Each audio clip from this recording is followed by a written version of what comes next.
저승기를 밝히는 등불, 바리공주.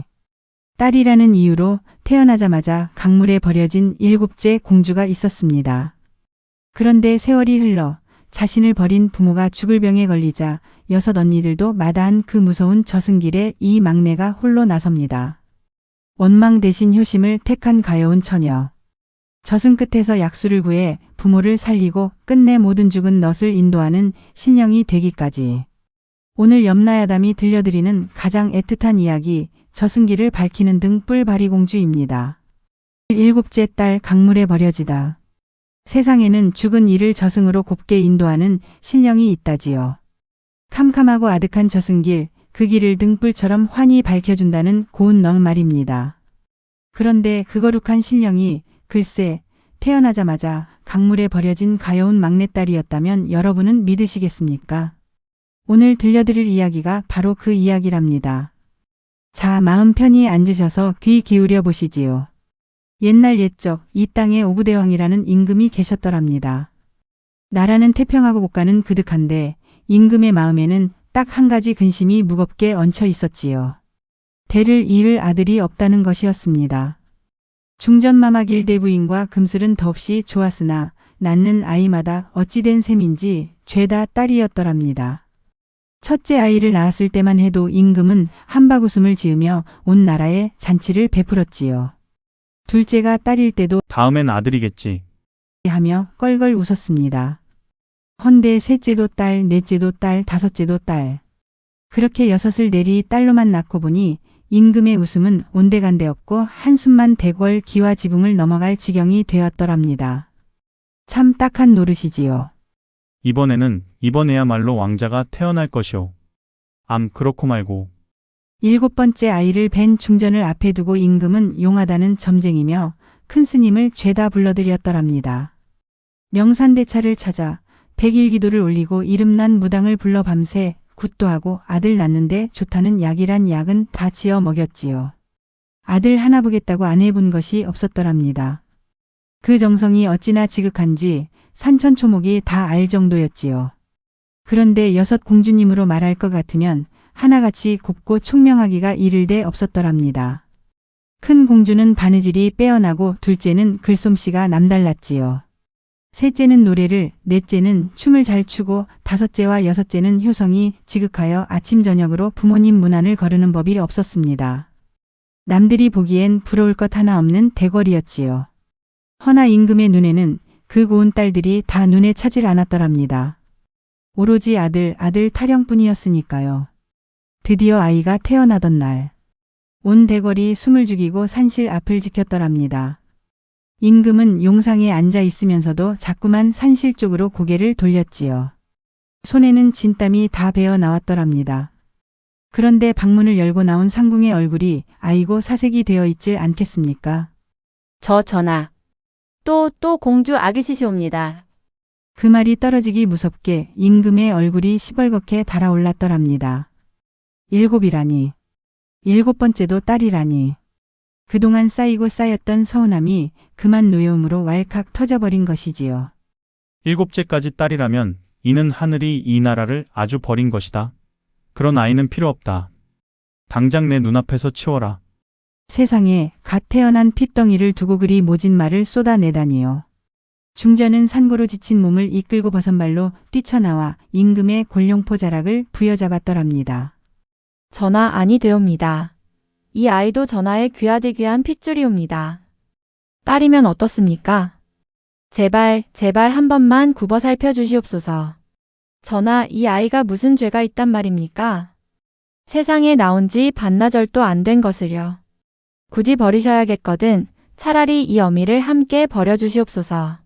중전의 애끓는 울음소리에 산실을 지키던 상궁들도 뜰에 엎드린 신하들도 하나같이 옷소매로 눈물을 훔쳤더랍니다. 임금인들 어찌 마음이 편했겠습니까? 골룡포 속 그 가슴이 1000갈래 만갈래로 찢어졌지요. 허나 한번 뱉은 말을 주워 담자니 임금의 체면이 서질 않는다. 그 알량한 고집이 문제였더랍니다. 허나 한번 돌아선 임금의 마음은 좀처럼 풀리질 않았지요.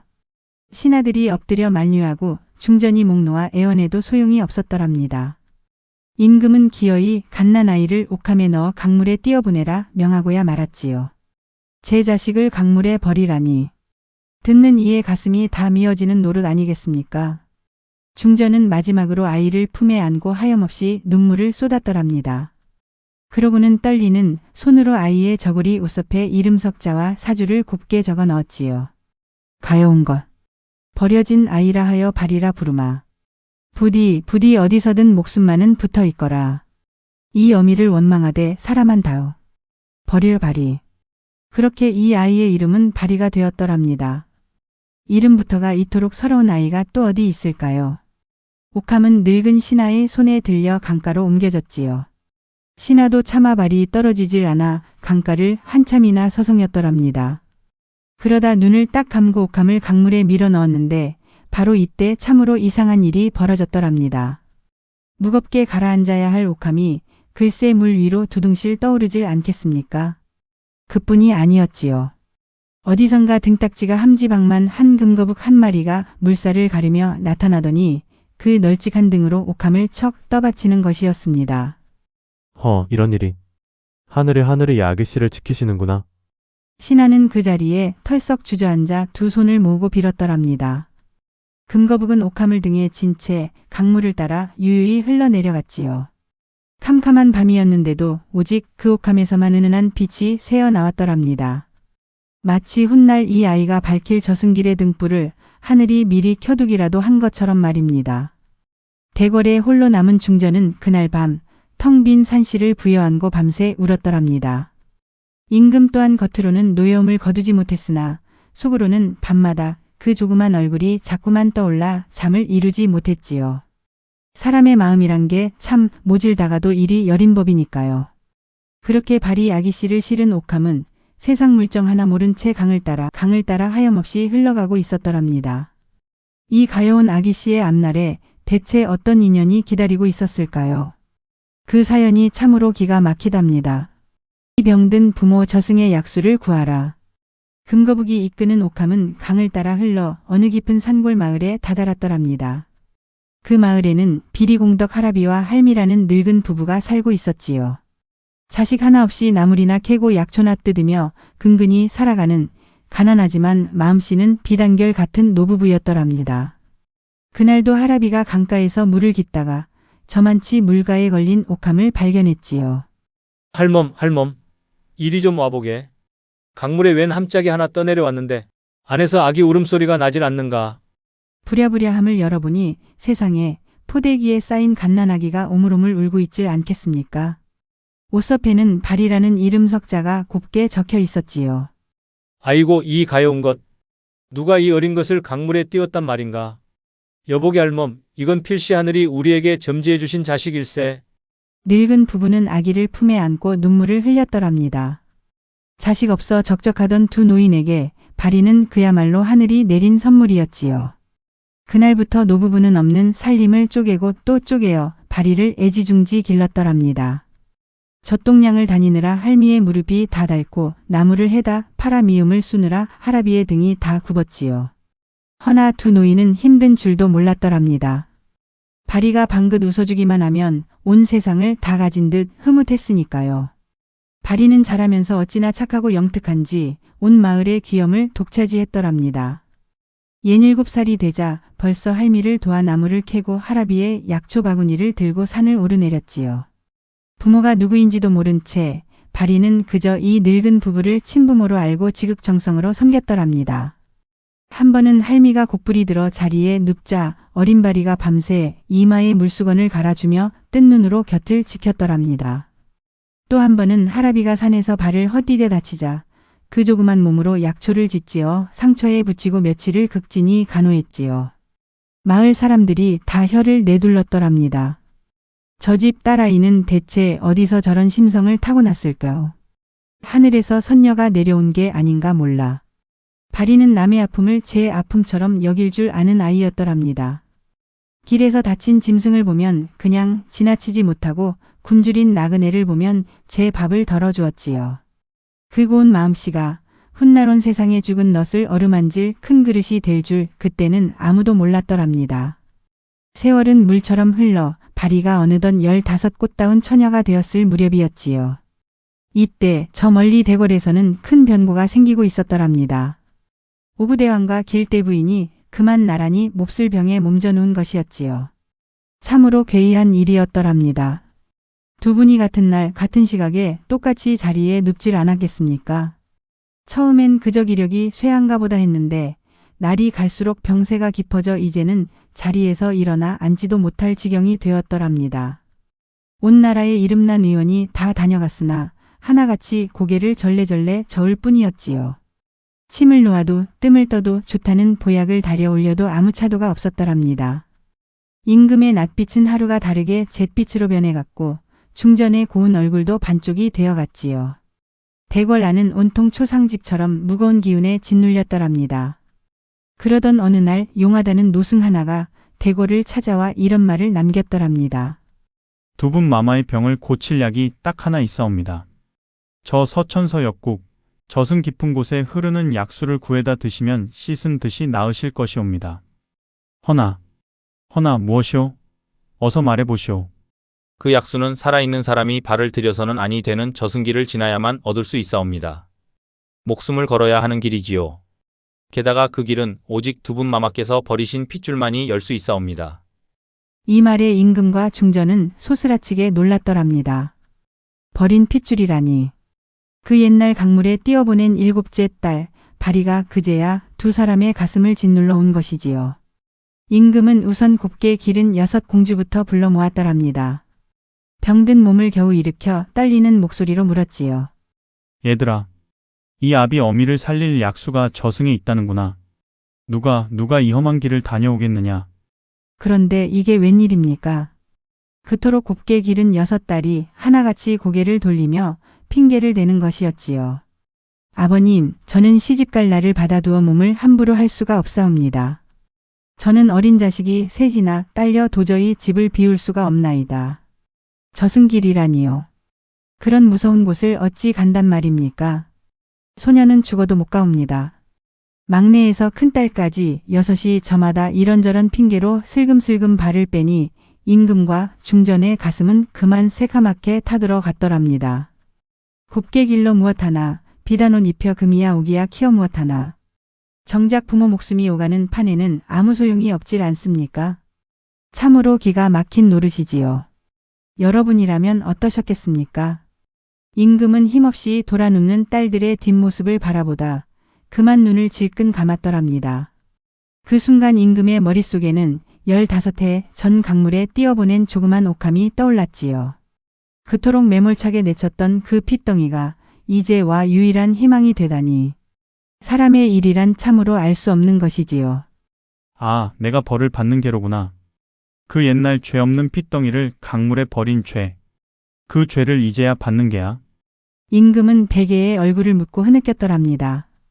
중전 또한 마른 눈물을 짜내며 탄식했지요. 사람만 있다면, 우리 바리가 이 세상 어딘가에 사람만 있어준다면 그 아이라도 한번 찾아나 볼 것을. 바로 그 무렵 대궐에서는 신하들이 사방으로 흩어져 버려진 공주의 행방을 수소문하기 시작했더랍니다. 15해 전 강물에 띄어보낸 그 옥함이 대체 어디로 흘러갔는지. 과연 하늘은 이 애타는 부모의 뉘우침을 굽어 살펴주실까요? 버림받은 딸 저승길을 자청하다. 사방으로 흩어진 신하들이 강줄기를 따라 수소문한 끝에 마침내 깊은 산골에서 비리공덕 노부부와 함께 사는 바리 아기씨를 찾아냈더랍니다. 옷섭에 적힌 이름 석자가 그 옛날 중전이 손수 적어 넣은 바로 그것과 딱 들어맞았지요. 신하들이 바리 앞에 엎드려 아뢰었더랍니다. 아기씨께서는 이 나라의 7째 공주님이시옵니다. 지금 대궐에서는 두 분 마마께서 위독하시어 아기씨를 애타게 찾고 계시옵니다. 바리는 그 말에 그만 멍하니 굳어버렸더랍니다. 공주라니, 임금의 딸이라니, 이 무슨 청천벽력 같은 소리란 말입니까? 저는 이 두 어른의 딸이옵니다. 무슨 말씀이신지 도무지 모르겠사옵니다. 바리는 비리공덕 할아비 할미를 돌아보았지요. 그러자 늙은 부부가 눈물을 글썽이며 그동안 감춰온 이야기를 털어놓았더랍니다. 강물에 떠내려온 옥함이며 옷섭의 이름이며 15해 전 그날의 일을요. 바리야, 미안하구나. 진작 말해주지 못해서. 허나 이것만은 알아다오. 너는 우리에게 하늘이 내려주신 보배였단다. 발이는 한동안 말을 잇지 못했더랍니다. 나를 강물에 버린 부모. 딸이라는 이유로 핏덩이를 내다 버린 그 무정한 부모가 이제 와 병들어 나를 찾는다니. 원망스러운 마음이 어찌 안 들었겠습니까? 가슴 한구석이 아리고 서러웠지요. 나를 버린 분들인데 이제 와 무슨 낯으로 나를 찾으신단 말인가. 허나 바리는 이내 고개를 저었더랍니다. 마음씨 고운 이 아이는 원망보다 먼저 부모의 목숨을 걱정했던 것이지요. 낳아주신 것도 부모요, 길러주신 것도 부모라 하였습니다. 비록 저를 버리셨다 하나 이 몸이 세상에 나온 것은 그분들 덕이 아니겠습니까? 부모가 병들어 돌아가시게 생겼는데 자식된 도리로 어찌 모른 척하겠습니까? 바리는 곧장 채비를 꾸려 대궐로 향했더랍니다. 병상에 누운 임금과 중전은 15해 만에 돌아온 막내딸을 보고 그만 목이 메어 말을 잇지 못했지요. 바리야, 이 못난 아비를 용서해다오. 딸이라 하여 너를 버린 이 죄인을. 아니옵니다, 아버님. 지난 일은 다 잊으시옵소서.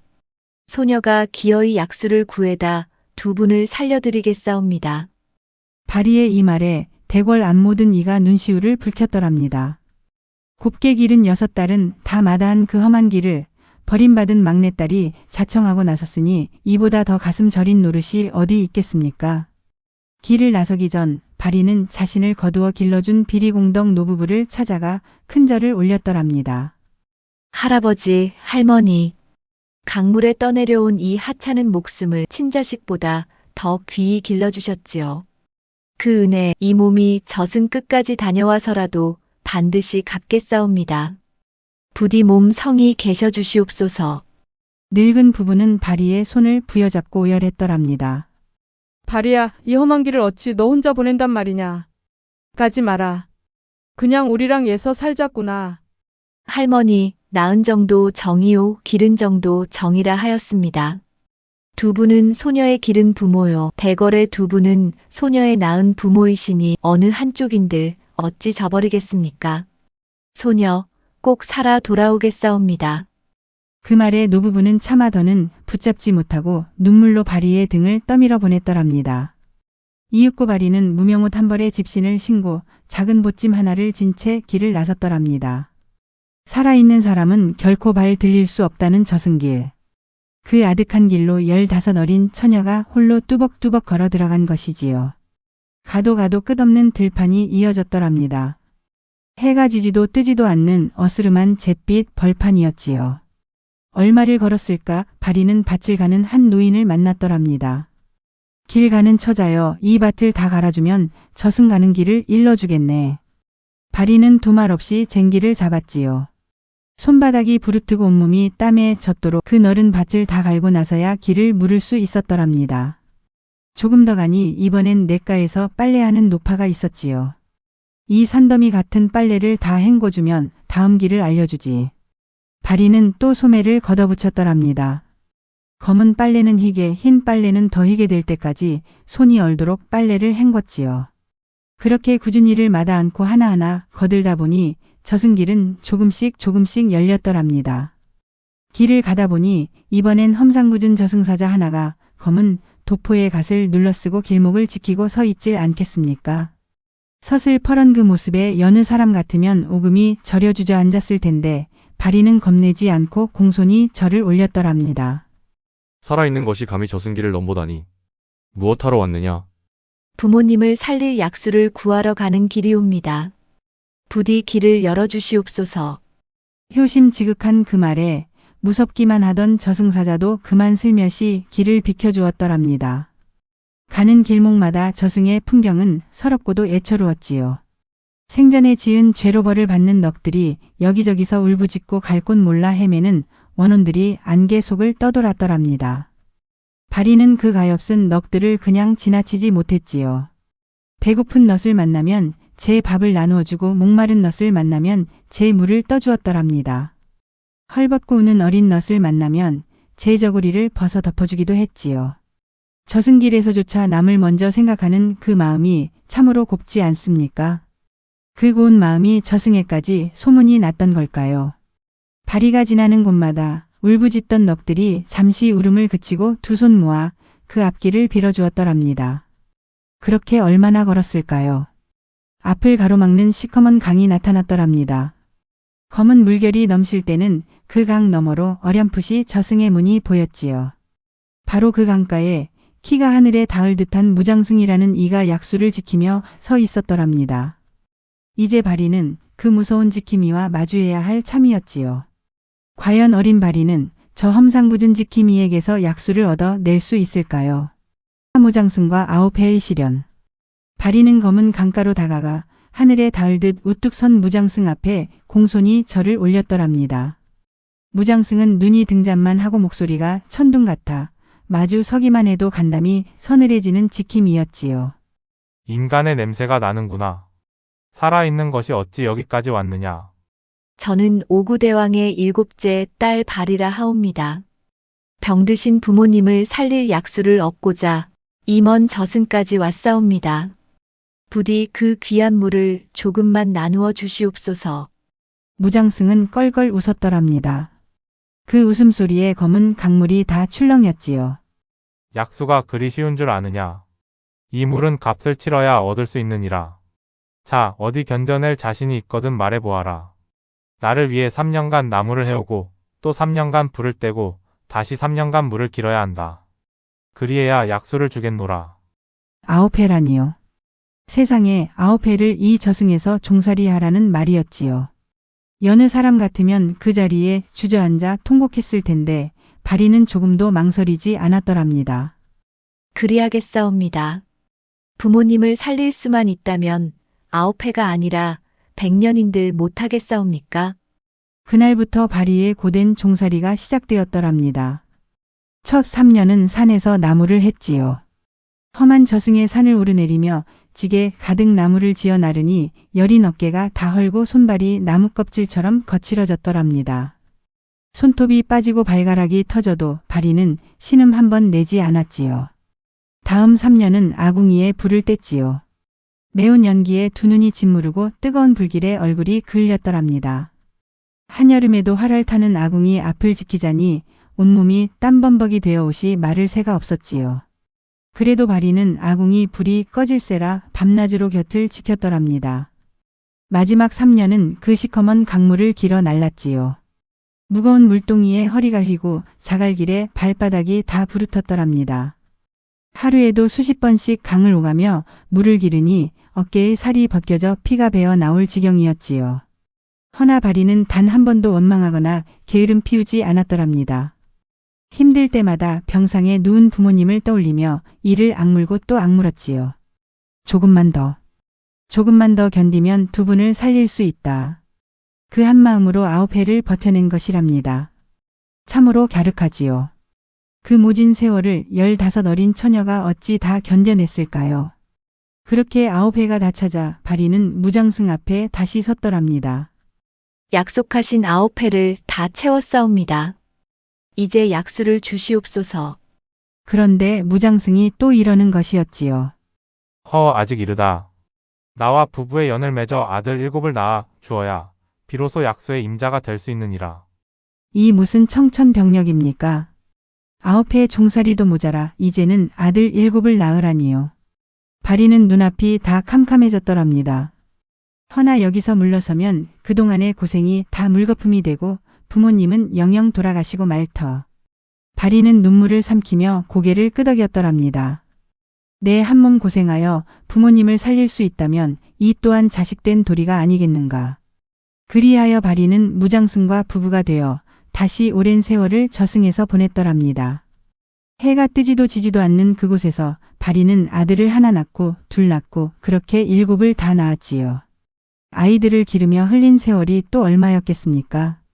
젖 먹여 키우고 병들면 밤새 간호하고 그 어미 노릇을 저승에서 다 하자니 고생이 이만저만이 아니었지요. 곱던 처녀의 얼굴에는 어느새 굵은 주름이 지고 검던 머리에는 흰 서리가 내려앉았더랍니다. 허나 바리는 그 세월조차 마다하지 않았지요. 오직 부모님을 살리겠다는 그 한 가지 마음뿐이었으니까요.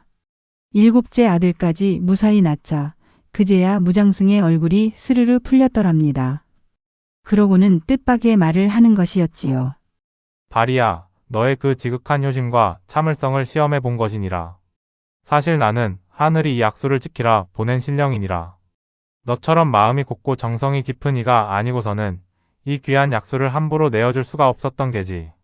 그 옛날 곱게 자란 6 언니는 무서워서 이 길을 오지도 못했으나 버림받은 내가 도리어 얘까지 와 이 모든 걸 견뎌냈구나. 참으로 장하다. 그 말에 발이는 그동안 참았던 눈물을 왈칵 쏟았더랍니다. 버림받은 서름도 9회 종살이의 고달픔도 그 한마디에 눈 녹듯 풀리는 듯 했지요. 무장승은 발이를 데리고 강 건너 깊은 골짜기로 갔더랍니다. 그곳에는 맑은 샘이 솟고 그 곁에 신비로운 꽃들이 피어 있었지요. 이 샘물이 바로 죽은 이도 살려낸다는 약수니라. 그리고 이 꽃들을 잘 보아라. 이건 뼈를 살리는 뼈사리꽃, 이건 살을 오르게 하는 살사리꽃, 이건 끊어진 숨을 되돌리는 숨사리꽃이니라. 약수와 이 새송이 꽂히면 죽은 사람도 벌떡 일으켜 세울 수 있느니라. 발이는 떨리는 손으로 약수를 호리병에 가득 담고 새송이 꽃을 곱게 품에 안았더랍니다. 9회 종살이에 7 아들을 낳은 세월까지 그 길고 긴 고생이 마침내 열매를 맺는 순간이었지요. 어찌 눈물이 안 났겠습니까? 이제 그만 이승으로 돌아가거라. 7 아들은 내가 마저 기를 것이니 염려 말고 어서 가서 부모님을 살려드리려무나. 발이는 무장승과 7 아들에게 절을 올리고 약수와 꽃을 품은 채 서둘러 이승길을 되짚어 올랐더랍니다. 한시가 급했지요. 부모님이 아직 숨이 붙어 계실지 그것만이 걱정이었으니까요. 올 때는 그리 멀고 험하던 길이 마음이 급하니 더더욱 아득하게만 느껴졌더랍니다. 발이는 발을 헛디뎌 넘어지면서도 오직 한 생각으로 몸을 일으켜 그 먼 길을 달리고 또 달렸지요. 품속의 약수병이 행여 깨질세라 두 손으로 꼭 감싸 안은 채로 말입니다. 과연 발이는 두 분이 살아계실 때에 맞춰 당도할 수 있을까요? 오상여 행렬을 가로막은 딸. 발이가 저승과 이승의 경계를 넘어 가까스로 대궐 근처에 다다랐을 때였지요. 저 멀리 큰 길에서 구슬픈 곡소리와 함께 하얀 만장이 줄줄이 나부끼는 것이 보였더랍니다. 상여였지요. 그것도 임금과 중전 두 분의 상여가 나란히 나가는 국상 행렬이었더랍니다. 발이는 그만 그 자리에 얼어붙고 말았지요. 다리에 힘이 풀려 하마터면 주저앉을 뻔했더랍니다. 아, 늦었단 말인가. 내가 한 발 늦어 두 분이 그에 돌아가시고 말았단 말인가. 그 모진 세월을 다 견뎌냈는데 결국 이렇게 늦고 말았단 말인가. 가슴이 철렁 내려앉고 눈앞이 캄캄해졌더랍니다. 9회 종살이에 7 아들을 낳으며 견뎌낸 그 길고 긴 세월이 한순간에 다 허물어지는 듯 했지요. 눈물이 앞을 가려 상여가 뿌옇게 흐려 보였더랍니다. 허나 발이는 이내 정신을 번쩍 차렸더랍니다. 주저앉아 울고 있을 때가 아니었지요. 품속에는 아직 약수가 있질 않습니까? 죽은 이도 살린다는 그 신령한 약수가요. 아직 늦지 않았을지도 모른다. 그 한 가닥 희망의 발이는 젖 먹던 힘까지 다 짜냈더랍니다. 멈추시오. 그 상여, 잠시 멈추어 주시오. 발이는 있는 힘을 다해 소리치며 행렬을 향해 내달렸더랍니다. 무명옷은 흑투성이의 머리는 산발이 되고 얼굴은 오랜 저승사리로 사글대로 삭은 몰골이었지요. 상여를 메고 가던 상두꾼들은 난데없이 뛰어드는 그 행색을 보고 기겁을 했더랍니다. 웬 미친 여인이냐. 감히 국상 행렬을 막다니 썩 물러가지 못할까. 저리 비켜라. 부정탄다 이 사람아. 상두꾼들이 호통을 치며 밀어냈으나 발이는 상여체를 붙들고 결코 놓지 않았더랍니다. 밀치면 다시 매달리고 떼어내면 또 붙들고 그의 온몸으로 상여 앞을 가로막았지요. 나는 이 나라의 7째 공주 발이요. 두 분 마마를 살릴 약수를 구해 저승에서 돌아온 길이요. 제발 상여를 잠시만 멈추어 주시오. 이대로 땅에 묻으시면 다시는 두 분을 살릴 길이 없소이다. 그 목소리가 어찌나 애절하고 간절한지 듣는 이의 가슴을 다 후벼 팠더랍니다. 아무리 부정한 여인이라 한들 저리 목숨을 걸고 매달리는 데에는 필시 곡절이 있으리라. 상두꾼들도 차마 더는 밀어내지 못하고 주춤주춤 걸음을 멈췄지요. 그 말에 행렬이 크게 술렁이기 시작했지요. 뒤따르던 6 언니와 신하들이 무슨 일인가 하고 앞으로 나왔더랍니다. 6 언니는 다 사가버린 바리의 얼굴을 알아보지 못하고 눈살부터 찌푸렸지요. 저 거짓골을 한 여인이 무슨 공주라는 게냐. 어허 상서롭지 못하게 이게 무슨 소란이냐. 어서 저 여인을 끌어내지 못할까. 허나 그때 상여 곁을 따르던 늙은 상궁 하나가 바리의 얼굴을 뚫어져라 바라보더니 그만 털썩 주저앉으며 울음을 터뜨렸더랍니다. 아이고 저 눈매. 저 눈매는 틀림없는 발이 아기씨십니다. 15해 전 강물에 띄워 보낸 우리 막내 아기씨가 틀림없사옵니다. 늙은 상궁은 그 옛날 산실에서 갓난바리를 받아 안았던 바로 그 사람이었지요. 세월이 아무리 흘러도 그 눈매만은 잊을 수가 없었던 것이랍니다. 그 말에 6 언니도 신하들도 그제야 소스라치게 놀랐더랍니다. 6 언니는 그만 얼굴을 들지 못했지요. 저희는 그 험한 저승길이 무서워 다들 발을 뺐는데 버림받은 막내가 도리어 목숨을 걸고 저승까지 다녀왔으니 그 부끄러움을 어찌 감당했겠습니까? 곱디곱던 막내가 저리 사글대로 사가 돌아온 걸 보니 6 언니의 눈에서도 뜨거운 눈물이 주르륵 흘러내렸더랍니다. 바리야. 우리가 죽을 죄를 지었구나. 그 무서운 길을 너 혼자 보내다니. 허나 바리는 언니들을 원망할 겨를조차 없었지요. 바리는 더 지체할 겨를이 없었지요. 얼른 2 상여를 멈춰 세우고 관뚜껑을 열어달라 청했더랍니다. 신하들이 반신반의하면서도 조심스레 관뚜껑을 여니 그 안에는 야율대로 야윈 임금과 중전이 나란히 눈을 감고 누워 있었지요. 그토록 위험이 넘치던 임금도 곱디곱던 중전도 죽음 앞에서는 한낱 초라한 노인일 뿐이었더랍니다. 2 분이 세상을 떠난 지 벌써 사흘, 얼굴에는 이미 죽음의 그늘이 짙게 드리워 있었더랍니다. 그 모습을 보자 바리의 눈에서 굵은 눈물이 뚝뚝 떨어졌지요. 허나 울고만 있을 수는 없었더랍니다. 바리는 소매자락으로 얼른 눈물을 훔쳤지요. 지금은 슬퍼할 때가 아니라 한시라도 빨리 2 분을 살려야 할 때였으니까요. 바리는 떨리는 손으로 품속에 새 송이 꽃부터 꺼냈지요. 이 꽃은 뼈를 살리는 뼈사리꽃. 이 꽃은 살을 오르게 하는 살사리꽃. 이 꽃은 끊어진 숨을 되돌리는 숨사리꽃이라 하였지. 바리는 부모님의 몸 위에 그 새 송이 꽃을 차례로 얹었더랍니다. 그러자 참으로 신기한 일이 벌어졌지요. 야위어 앙상하던 2 분의 몸에 조금씩 살이 오르고 잿삐지던 얼굴에 발그레 핏기가 도는 것이 아니겠습니까? 굳어있던 손발이 스르르 부드러워지고 움푹 꺼졌던 2 뺨이 도톰하게 차오르는 것이었지요. 지켜보던 이들이 다 숨을 죽이고 그 광경을 바라보았더랍니다. 여기저기서 세상에 이럴 수가 하는 탄성이 새어나왔지요. 이어서 바리는 호리병의 마개를 열고 맑은 약수를 부모님의 입에 1 방울, 2 방울 정성껏 흘려 넣었더랍니다. 온 정성을 다해 2 손 모아 빌면서요. 하늘이시여, 부디 이 약수의 영험을 굽어 살펴주소서. 저를 버리신 부모라 하나 그래도 저를 이 세상에 나게 하신 분들이옵니다. 지난 원망은 진작에 다 흘려보냈사오니 제발 2 분을 다시 살려주소서. 온 대궐 사람들이 숨죽여 지켜보는 가운데 시간이 얼마나 흘렀을까요? 사방이 쥐죽은 듯 고요한데 오직 바리의 나직한 기도 소리만이 그 자리에 맴돌았더랍니다. 그런데 미동도 없던 임금의 손끝이 아주 미세하게 움찔하는 것이 아니겠습니까? 그리고 곧이어 중전에 감긴 눈꺼풀도 파르르 떨리기 시작했지요. 과연 죽은 2 분은 바리의 약수로 다시 눈을 뜰 수 있을까요? 저승길을 밝히는 등불이 되다. 이윽고 임금이 어하고 긴 숨을 몰아쉬더니 스르르 2 눈을 뜨는 것이 아니겠습니까? 뒤이어 중전도 눈을 뜨고 몸을 일으켰지요. 2 분은 마치 깊은 잠에서 깨어난 듯 어리둥절한 얼굴로 사방을 두리번거렸더랍니다. 내가 어찌 된 것이냐. 분명 숨이 넘어갔던 것 같은데 이리 멀쩡히 살아있으니 이게 대체 꿈인가 생시인가. 여보 저기 좀 보세요. 웬 여인이 우리 곁에서 울고 있질 않습니까? 그런데 저 얼굴이 어쩐지 낯이 익질 않습니까?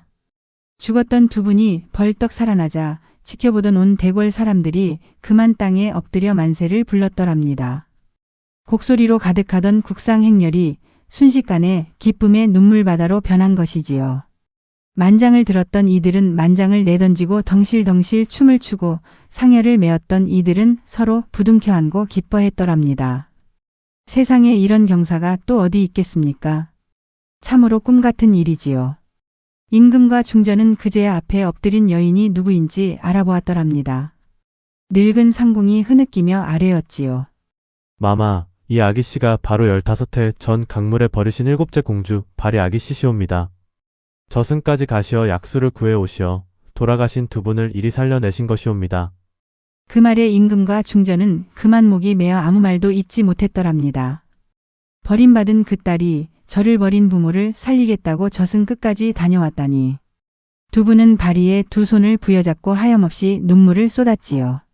바리야, 이 못난 아비를 어찌 용서하겠느냐. 딸이라 하여 너를 강물에 버린 이 죄인을 내가 도리어 목숨 걸어 살려내다니. 이 아비가 참으로 짐승만도 못한 짓을 했구나. 아버님, 그런 말씀 마시옵소서. 부모와 자식 사이에 무슨 허물이 있겠사옵니까? 이렇게 두 분이 다시 눈을 뜨시니 소녀는 그것으로 되었사옵니다. 소녀 저승길을 걸으며 두 분 생각에 하루도 눈물 마를 날이 없었사옵니다. 이제 이렇게 손을 맞잡으니 지난 세월의 고생이 봄눈 녹듯 사라지는 듯 하옵니다. 중전은 사글대로 삭은 바리의 얼굴을 두 손으로 감싸며 오열했더랍니다. 이 고운 것이 곱디곱던 내 딸이 저승사리에 일이 상하다니. 다 이 어미 탓이다. 이 어미 탓이야. 바리가 눈물을 닦으며 이리 말하니 그 자리에 있던 모든 이가 흐느껴 울었더랍니다. 6 언니도 앞다투어 달려 나와 바리의 손을 잡고 용서를 빌었지요. 바리야, 우리를 용서해다오. 그 무서운 길이 겁이 나. 우리는 부모님도 저버리고 너 하나에게 다 떠넘겼구나. 곱게 자란 우리보다 버림받은 네가 100번 1000번 낳은 딸이었어. 바리는 그런 언니들을 따뜻하게 안아주었더랍니다. 그동안의 원망이며 서러움이 그 눈물 속에 다 씻겨 내려가는 듯 했지요. 미워하는 마음을 품기에는 바리의 마음이 너무나도 넓고 고왔던 것이랍니다. 며칠 뒤 몸을 완전히 회복한 임금은 큰 잔치를 열어 바리의 공을 치하했더랍니다. 그러고는 이렇게 말했지요. 바리야, 내 덕에 이 나라가 임금을 다시 얻었으니 그 공이 하늘보다 높구나. 내 너에게 이 나라의 절반을 떼어주마. 아니, 내가 원한다면 이 보위마저 물려주겠노라. 무엇이든 말해보아라. 내 소원을 다 들어주마. 나라의 절반이라니, 임금의 자리라니. 세상 사람들이 다 탐낼 만한 부귀영화가 눈앞에 놓인 것이었지요. 곱게 자란 6 언니 같으면 서로 하겠다고 나섰을지도 모를 일입니다. 허나 바리는 조용히 고개를 저었더랍니다. 그 눈빛이 어찌나 맑고 깊은지 임금도 잠시 말을 잃었지요. 아버님, 소녀는 나라도 재물도 바라지 않사옵니다. 다만 소녀가 저승길을 오가며 본 것이 있사옵니다. 이 세상에는 죽어서도 갈 곳을 몰라 헤매는 가엾은 넋들이 참으로 많더이다. 길을 잃고 울부짖는 그 넋들을 소녀가 저승까지 곱게 인도하고 싶사옵니다. 임금은 깜짝 놀라 물었지요. 아니, 그 험하고 무서운 저승길을 또 오가겠단 말이냐. 겨우 죽을 고비를 넘기고 살아 돌아왔거늘 어찌 그런 고생길을 자청한단 말이냐. 예, 아버님. 소녀는 이미 저승길을 아옵니다. 그 어두운 길을 소녀가 등불이 되어 밝혀주겠나이다. 이승과 저승 사이에서 갈 곳 몰라 헤매는 넋들에게 소녀의 손을 잡고 편히 건너가라 이르겠사옵니다. 그것이 소녀가 이 세상에 태어난 까닭인가 하옵니다. 그 말에 임금과 중전은 수년이 고개를 끄덕였더랍니다. 버림받은 서름을 겪은 아이였기에 도리어 갈 곳 없는 넋들의 서러움을 누구보다 깊이 헤아릴 수 있었던 것이지요. 참으로 갸륵하고도 거룩한 마음이 아니겠습니까? 그리하여 바리는 죽은 이를 저승으로 인도하는 신령이 되었더랍니다. 사람이 죽어 그것이 갈 길을 몰라 헤맬 때며 바리가 손에 등불을 들고 나타나 그 어두운 길을 환히 밝혀주었지요. 무섭고 외롭던 저승길이 바리 덕분에 따뜻하고 환한 길이 된 것이랍니다. 바리는 넋 하나하나를 어루만지며 이리 일렀다지요. 무서워 마시오. 이 등불만 따라오면 편안한 곳에 이를 것이오. 살아생전 아무리 외롭고 서럽던 이도 바리의 그 고운 목소리에 이르러서는 비로소 마음을 놓고 고이 눈을 감았더랍니다. 버림받은 서름을 아는 이였기에 갈 곳 없는 넋의 서러움을 그토록 깊이 보듬을 수 있었던 것이지요. 오늘날까지도 사람이 죽으면 그 넋을 곱게 저승으로 보내주십사비는 굿을 한다지요. 바로 그곳에서 가장 먼저 정성껏 모시는 신령이 저승길을 밝히는 등불 우리 바리공주라 하옵니다. 딸이라는 이유로 버림받았으나 그 누구보다 따뜻한 마음으로 온 세상의 넋을 어루만진 바리공주. 미움을 사랑으로 서름을 자비로 갚은 그 마음이야말로 진정 하늘이 낸 신령의 마음이 아니겠습니까? 그 갸륵한 효심과 고운 마음씨는 천년 세월이 흘러도 이 땅에 두고두고 전해 내려온답니다. 오늘 이야기 여기서 곱게 맺겠사옵니다. 버림받은 막내딸이 저를 버린 부모를 살리겠다고 저승 끝까지 다녀오는 이야기 어떠셨는지요? 미움을 사랑으로 갚은 바리공주의 마음이 오늘 하루 여러분의 가슴에도 따뜻하게 스며기를 바랍니다. 우리네 옛 이야기에는 이렇듯 깊은 정과 지혜가 담겨 있지요. 이 이야기가 마음에 닿으셨다면 구독과 좋아요로 함께 해주시고 오늘도 평안하고 복된 하루 보내시길 빕니다. 다음 이야기에서 또 뵙겠습니다.